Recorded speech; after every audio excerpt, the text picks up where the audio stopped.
Many nonprofit leaders want to focus on changing the world, and that means implementing programs and services for the community. But the harsh reality is we can't do these things without funding. So fundraising is one of the most important activities in nonprofit work.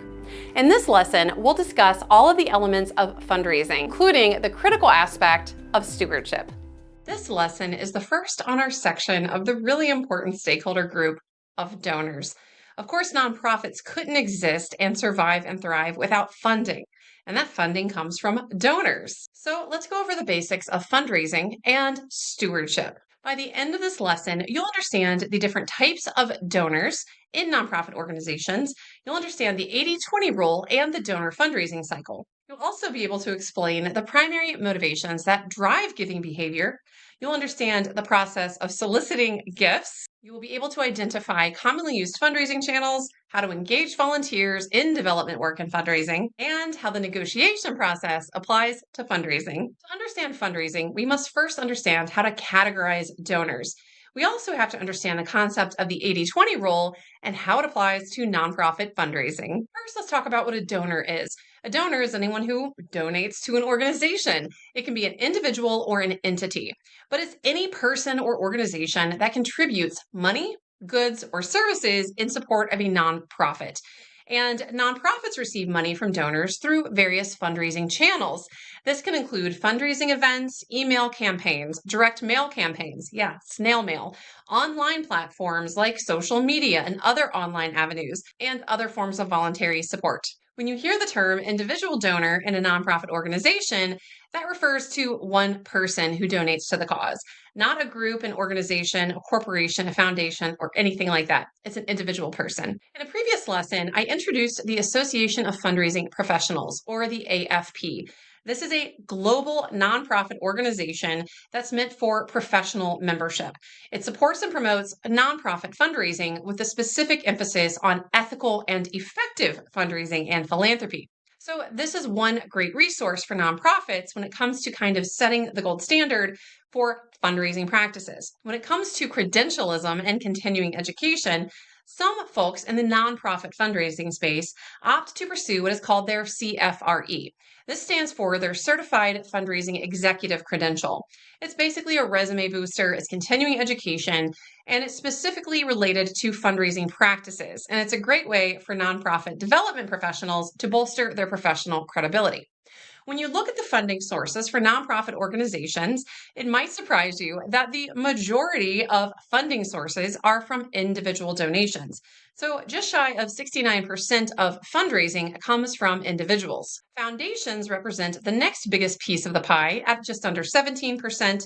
Bequests, which is when someone passes away and they leave money to an organization in their will, that represents a little less than 10%, and corporate support is just a little bit under 5%. Now, how people choose to donate to an organization, it's not always just a cash donation.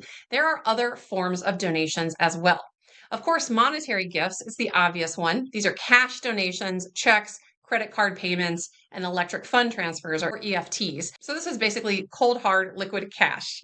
Sometimes people will donate an in-kind contribution, and these are non-monetary contributions of goods and services. So if your nonprofit hosts an annual 10K run to raise money for your cause, and your local grocery store chain donates to you 20 pallets of bottled water, that is considered an in-kind gift. It's not cash, but it's a product that you otherwise would have to buy. Gifts of securities refers to contributions of stocks, bonds, and other financial assets. Legacy gifts include those bequests that we just talked about. So when someone passes away, they designate a nonprofit organization in their will. And tribute or memorial gifts. These are contributions that people make in honor of someone. When someone passes away, sometimes they'll say, instead of flowers, make a contribution to this person's favorite charity.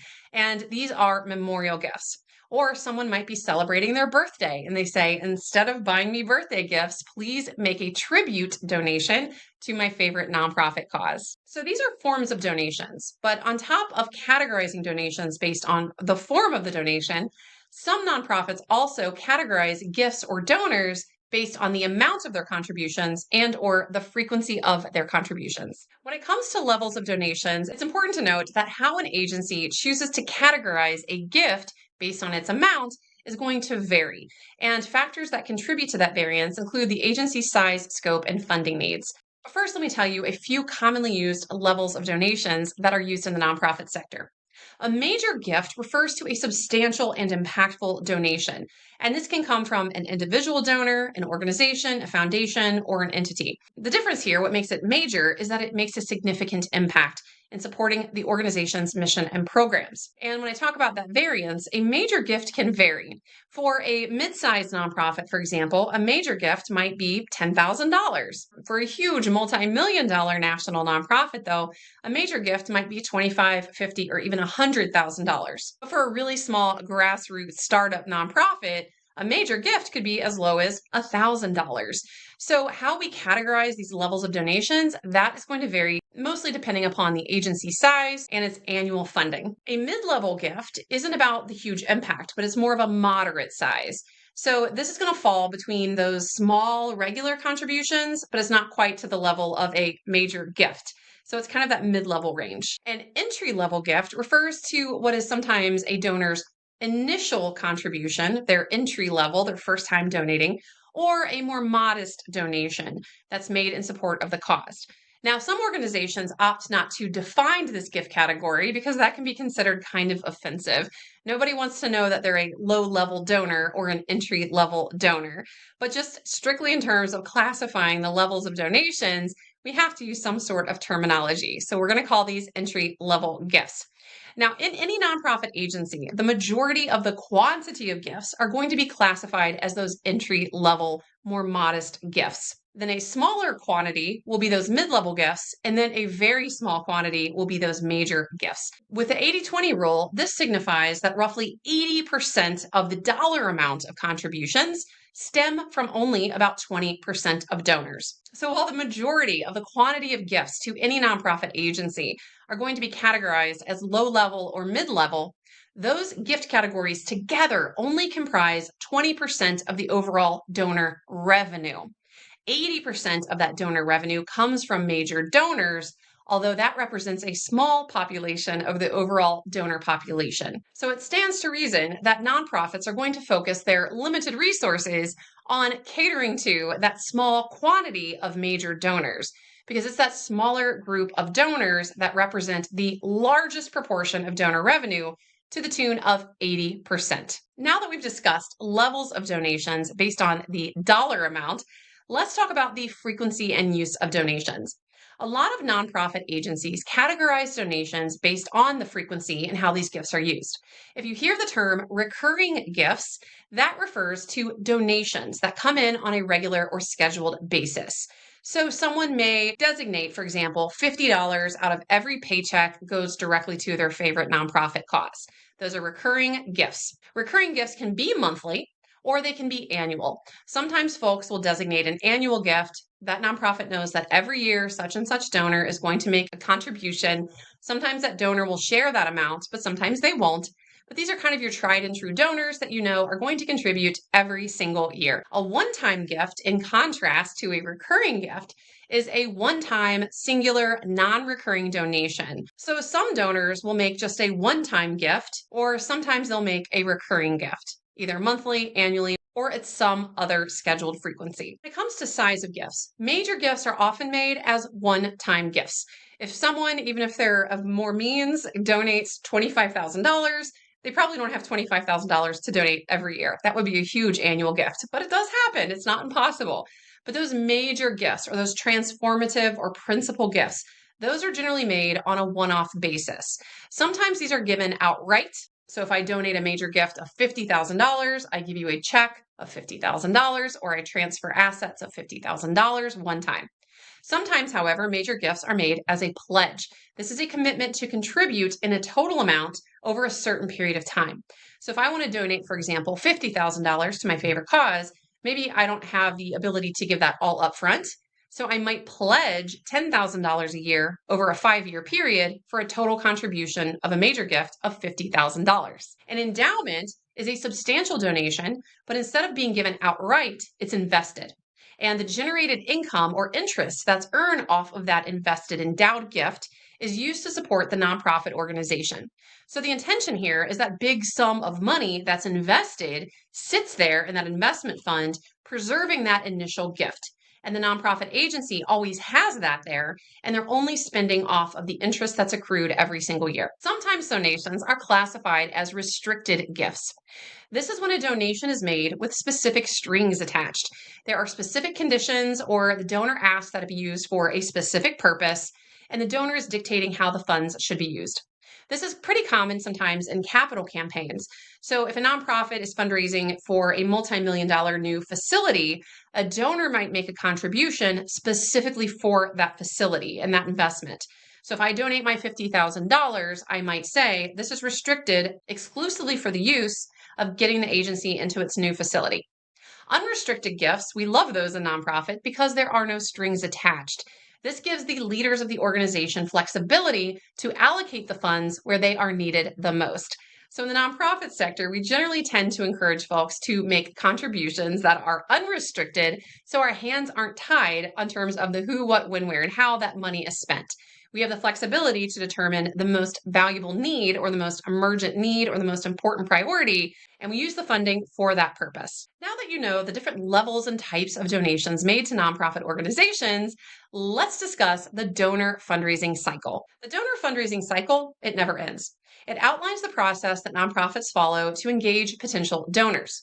It starts first with identification, moves to qualification, then we have to cultivate our donors, then we move in for the solicitation, where we're asking for the gift directly, and then once we gain the gift, or even if we get it rejected, we move to the stewardship phase, which is making the donor feel good and continuing to keep them involved in the organization. And then the cycle starts all over again. A lot of nonprofit agencies refer to this cycle as their donor pipeline or pipeline development, or they refer to these stages as moves management. So if you're a development staff for a nonprofit, your executive director might ask you about so-and-so donor and say, where are you at in your moves management? Or where is so-and-so in the donor pipeline? And you might say, well, I've identified this donor, obviously. I've qualified them. I've cultivated them, getting ready to give them a proposal where I officially solicit and ask for their contribution. So let's dive deeper into that donor cultivation cycle and discuss those specific steps in the cycle and what they mean. The first step of that donor cultivation cycle, or that donor pipeline, is identification. You have to identify potential donors. You have to know who you're going to spend your time investing in building a relationship and getting to know. And many nonprofits utilize a donor management system, or something like a CRM. And CRM stands for Constituent Relationship Management, or Customer Relationship Management. And these are basically databases and software programs that are designed to help nonprofits track and manage their process in the cycle, along with housing donor information and keeping track of all of the meetings that a development professional has with a donor to ensure that they're following up with that cycle, that they have all the donor information, that all the information that they learn about a donor, especially in that identification stage, gets input into the system. So if that employee ever leaves, that data are captured in that system for other people to see. Now, when it comes to how we identify donors, sometimes we can use tools and technology. There are ways that we can pull reports about donor prospects, and that will help us determine how to reach out to people to have meetings during the identification stage. Nonprofits also use what are called a sphere of influence. And this is that network of people, companies, and individuals around that organization that are in some way kind of immediately connected to that mission and that cause. And in turn, they have potential to influence other people. So, for example, if I know so-and-so is a high roller in town, she's a CEO, I don't know her, I want to get a meeting with her, maybe I look on LinkedIn and I see that one of my major donors is connected to her. And I then ask that major donor to help get me a meeting with that CEO. So that's part of that identification phase. After we identify donors, we have to qualify donors. And this is where you're determining if that donor prospect has the capacity to give. And if so, what that level might be. So giving capacity specifically refers to an individual's potential ability to make a donation. And how do we know this? Well, there's a lot of data that we can gather. It's kind of scary because a lot of this is publicly available or obtainable. and discoverable. And this includes information about individuals like what they own, the value of their home, their income level, their position or title in their company, their past giving history. In addition to the data that we can gather about folks, we also will sometimes utilize prospect research. We've identified a potential donor. We need to research everything we can about them, including trying to make a determination of their giving capacity. And then we try to determine if that donor has the capacity to make a contribution that will fall within our agency's designated classification of what we consider a major gift. And remember that dollar amount of what constitutes a major gift is going to vary from agency to agency. Given what we know from the 80-20 rule, nonprofit fundraisers are obviously going to prioritize their efforts around prospects who have the capacity to make a major gift as defined by that agency. Once a donor is identified, the development professional then moves to the cultivation stage. And this is where we try to cultivate a relationship. Just like you plant a seed in a garden and you have to take care of it and make sure it has water and light and you nurture that, it's the same principle here in fundraising work. This involves forming relationships. You exchange information, you learn about them, you share information about your mission and the cause and how their contribution can make an impact. You involve them, invite them to events and programs so they can see the direct impact on the community that your mission serves. Part of that cultivation phase is uncovering the motivations that development professional thinks that donor has. And just like we discussed in a previous lesson about the head, heart, and halo concept when it comes to what motivates people to volunteer for a nonprofit, the same approach and framework applies to what motivates people to donate to a nonprofit. Specific to donor behavior, let's talk about the head, heart, and halo framework. Head motivation of donors refers to that prospect's rational assessment of why donating is beneficial. This may be because they get a tax write-off or some other financial implication, and it's that logical, rational reasoning. The heart motivation, this is what comes from the heart. It's that emotional motivation, those emotional factors that might compel someone to contribute to a mission and a cause. This might involve a personal connection to the cause or a passion to the mission. For example, someone who grew up in poverty and became very successful as an adult, they probably feel motivated and emotional about causes that help underprivileged communities. And they want to give back to these agencies like Boys and Girls Clubs of America, for example, that maybe played a role in their upbringing and helping them become successful. And halo motivation. This is where we want to be like angels and wear a halo. This comes from a donor's potential desire to be associated with a reputable organization. It's that community benefit that they get, that positive social or reputational benefit that they will get in exchange for contributing to a good cause. And it's during this cultivation stage that the fundraising professional needs to assess that prospective donor's propensity to give. We know capacity to give is how much that person probably has as available income to donate, but that's just a guess based on available information that we can get our hands on. But propensity to give is that prospect's likelihood of donating. Do we feel like they're a good, warm, or hot prospect? Do we feel like they're ready to give? It's one thing to have the capacity to give. It's another to be willing to give. And that is the difference between capacity and propensity to give. And one way that a lot of nonprofits cultivate donor relationships is through specific cultivation events. These are events designed for current and prospective donors. They're usually those major donors, or if they have mid-level donors that they're trying to move up into that major donor category. These are more intimate events where that executive director and board president is interacting with donors and making them feel the love and making them feel special and selling them on the cause. Remember that the donor pipeline or that donor cultivation cycle is comprised of several steps. Next, let's talk about the steps of solicitation and securing gifts, as well as stewardship. Once you get to the solicitation phase of that donor cycle, this is where you're actually making a formal request. Sometimes you're presenting a formal solicitation packet or a donor proposal, or you're just sitting down and making that compelling case for support. You explain how that donor's contribution will make a difference, and you're really sitting down, and this is where you're closing the sale. A Psychology Today study indicated that 85% of respondents gave to a nonprofit because someone asked them to. And unfortunately, a lot of times fundraising professionals in nonprofits are a little afraid to directly make an ask and do the solicitation process. But there are many donors who will only give if they're directly asked. So it's important to not skip this step. Sometimes in a solicitation, a development professional will use a donation proposal. This is not a legal binding contract, but it explains that if the donor makes the gift of the amount arranged that person is asking, that these are the ways that the agency will use that contribution to help move the mission forward. Sometimes nonprofits will be focused on a time specific effort, and usually these are related around the need to raise a significant amount of funds for a specific project. When that happens, we define that as being a capital campaign. So when you have a capital campaign, there's a lot of solicitation happening, a lot of donor proposals going out because you have to raise a lot of money. But even if you're not engaged in a capital campaign, solicitation is one of those important steps of that donor cultivation cycle. After a fundraising professional solicits the gift, they try to close the sale, they make the ask. The next step in the process is stewardship.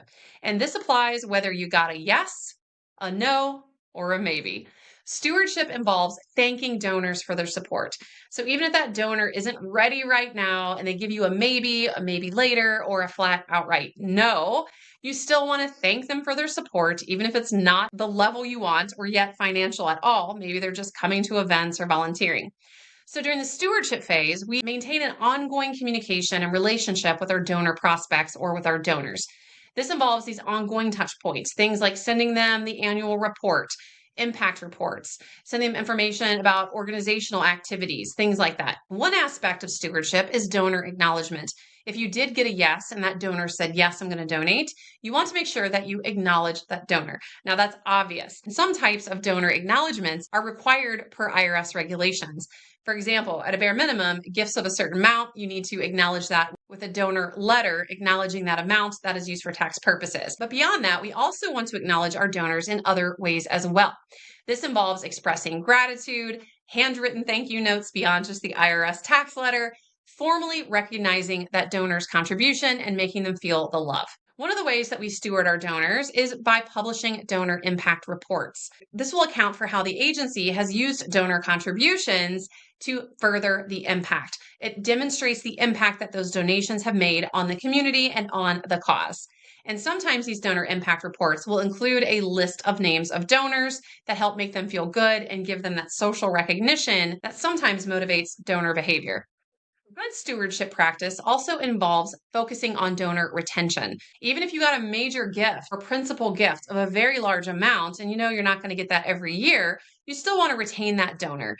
Because yeah, she may have given you $50,000 this year. You know you're not going to get that every year, but maybe that donor will give you $1,000 in future years. You want to retain that donor. And part of donor retention is not just retaining your donors generally, but it's about converting one-time donors into loyal recurring donors who make those annual gifts, trying to up the size of gifts. So if you have an entry-level or a mid-level donor, you make the determination they have a large giving capacity, you meet with them, you realize they have a strong propensity to give.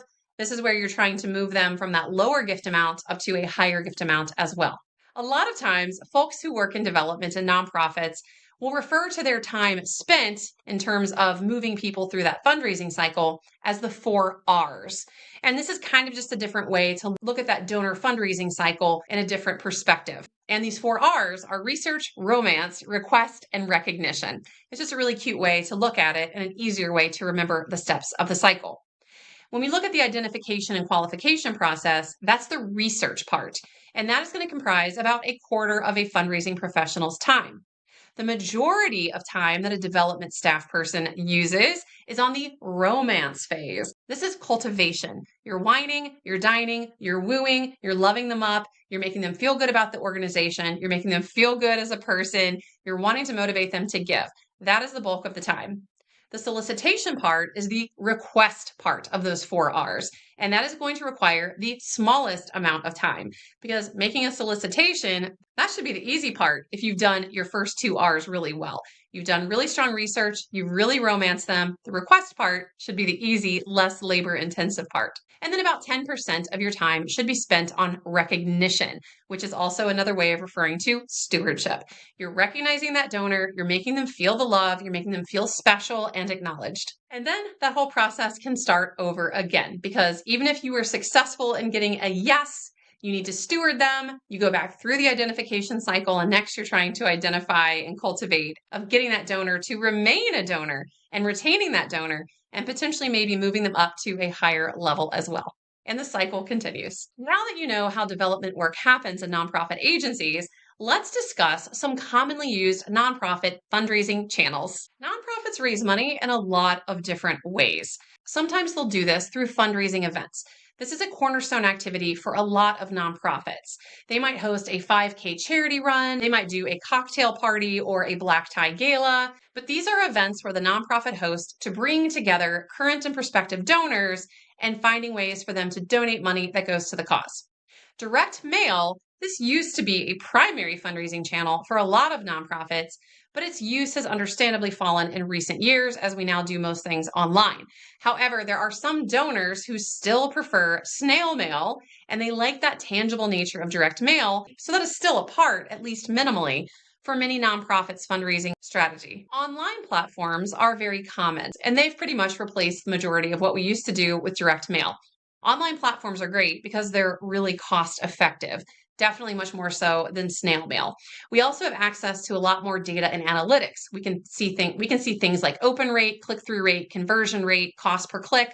A lot of different data are available to us. And email fundraising through online platforms, these can either be direct, where you're sending an email and you're directly, forthrightly asking for a donation, or you can do indirect fundraising. And this is where you're sending out an informative weekly newsletter that serves to educate, but you're embedding within that a link to donate. Crowdfunding, this is a fundraising method where nonprofits raise funds from a larger number of individuals online. This is a large quantity of people, usually making smaller donations. And related to crowdfunding is something that a lot of nonprofits do now, which are hosting giving days.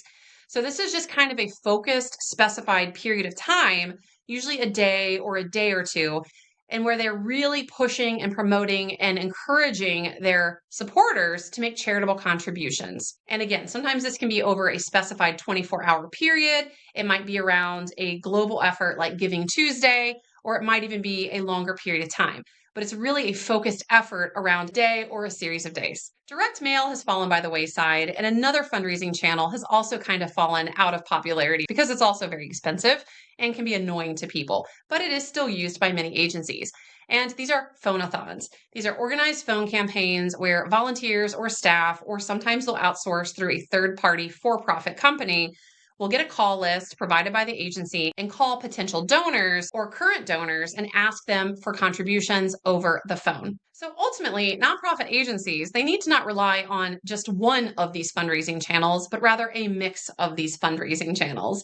And the right mix is going to depend on the agency, its mission, its needs, and its resources. As you can probably tell by now, fundraising work is really important, and there's a lot of work that goes into fundraising work. So let's discuss ways that we can engage our unpaid volunteer labor in development work and fundraising. As you learned in a previous lesson, board members have a lot of responsibilities, duties, and obligations. And one of those obligations is the obligation to fund. That means making contributions directly and also being willing to engage in fundraising and development work. But we can ask our other volunteers to fundraise, not just the board members. It shouldn't all just be up to the board. I will tell you from personal experience, I've had many experiences where I've had volunteers that will tell me outright, I'll do anything you ask me to do in terms of volunteerism, but I won't ask people for money. So there are a lot of volunteers who are reluctant to engage in fundraising. It feels awkward for them asking people for money, and so they just don't want to do it. But there are a lot of ways that we can engage volunteers in development work that doesn't require a direct solicitation. Here are some of those ways. One is networking, just asking our volunteers to identify and bring in new donor prospects to help us with that identification and part of that cultivation process. Another is invitations. When we're cultivating donors, we need to invite them. Development professionals don't always have the time to pick up the phone or make a handwritten ask to invite potential donors to events. This is a really great way to use volunteer labor to increase the likelihood that prospect is going to attend the event, because you're much more likely to attend an event where you've been personally asked by someone versus receiving a generic email, for instance. Event support. Volunteers can lead and plan fundraising and cultivation and stewardship events. Donor appreciation is a huge one. It's really easy to provide a list of donors to a volunteer and saying, hey, I'm not asking you to ask for money, These people have already donated. Would you be willing to pick up the phone or write them an email or a snail mail thank you note to say thank you and express that appreciation to donors? Volunteers can also support development work by the administrative work that goes into it. Entering all of these moves into a CRM system, that takes time. And development staff would be better served spending their time engaging in that donor fundraising cycle, not entering data into a system. So asking volunteers to help with this is a great way to use their labor in a meaningful way. Community outreach. This also relates to identifying new potential supporters, asking volunteers to go out to community events, conferences, things related to the cause where they might be able to connect with other folks in the community who are impacted by the mission that the agency serves and therefore may be motivated to get involved with that cause and later become a donor. And finally, storytelling. We'll spend a whole section talking about nonprofit marketing, and storytelling is a huge element of that. When we have volunteers who are willing to share their personal stories and their personal compelling narratives of how they've been positively impacted by your cause, that is going to be a huge motivating factor for many donors. One of the steps of that donor cultivation cycle is the solicitation stage. Now, this doesn't take the most amount of time. If you've done your work and you've done your research and you've cultivated a prospect, making that solicitation, it shouldn't take much time.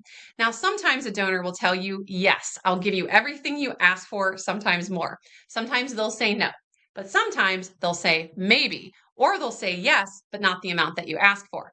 So let's talk about the role that negotiation plays in development work in nonprofits. Negotiation is the process where you have two parties with differing interests or needs that engage in discussion and exchanges to try to come together for a mutually agreeable resolution. And I know a lot of times nonprofits don't think of their work as involving negotiation, but it does. When we're making a solicitation, it's kind of like selling a product. Now, the product is the mission and the sale is a donation, but we're still going through this negotiation process. The traditional negotiation process involves 5 steps: preparation, information exchange, bargaining, closing, and implementation. So let me explain how this applies specifically to development work. First, let's talk about the preparation stage. This is what we're doing when we're going through the steps of identifying, qualifying, and cultivating. Then we have the exchanging of information, the bargaining, and the closing. These things in nonprofit development happen during the solicitation stage. And then finally, the implementation part of negotiation is where we engage in donor stewardship. First, let's talk about that preparation phase. This is arguably the most important because remember, it's here that you're identifying the donor, you're qualifying the donor of determining their donation capacity, and you're interacting with them to determine their propensity or their willingness to give. During the preparation phase, you're going to exchange information. And in the classical negotiation process, you start with an opening.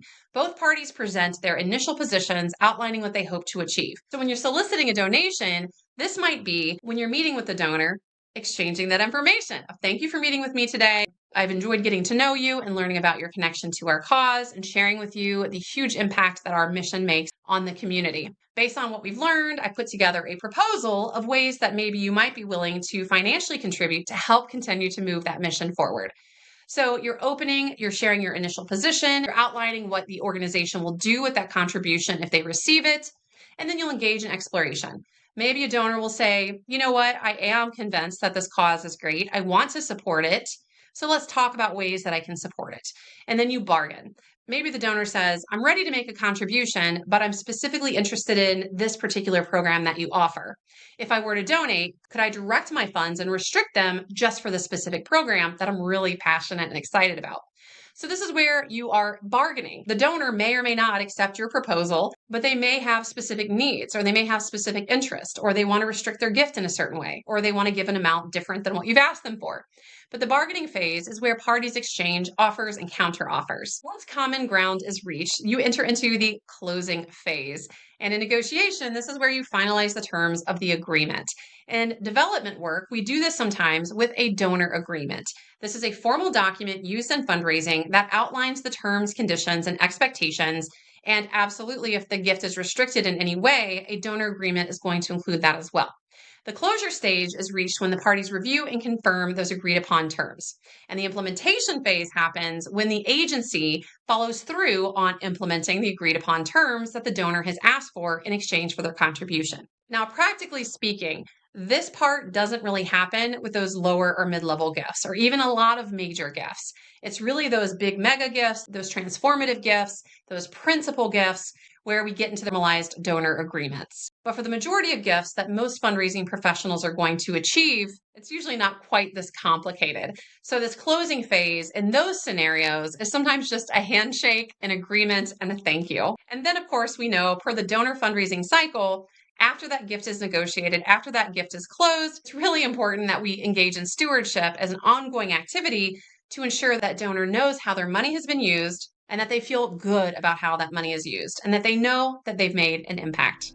So while you're not exactly selling a car and negotiating on things like price and warranty and other things like that, nonprofit fundraising is more like sales than a lot of people might think. You're still doing a lot of the same things, but ultimately you are selling a product, and that product is the mission. You're getting prospective donors excited about the mission, and you're asking them to part with their money in exchange for moving that mission forward. So applying hard business skills and things that we know from the for-profit sector to the nonprofit sector can help us excel in doing that work.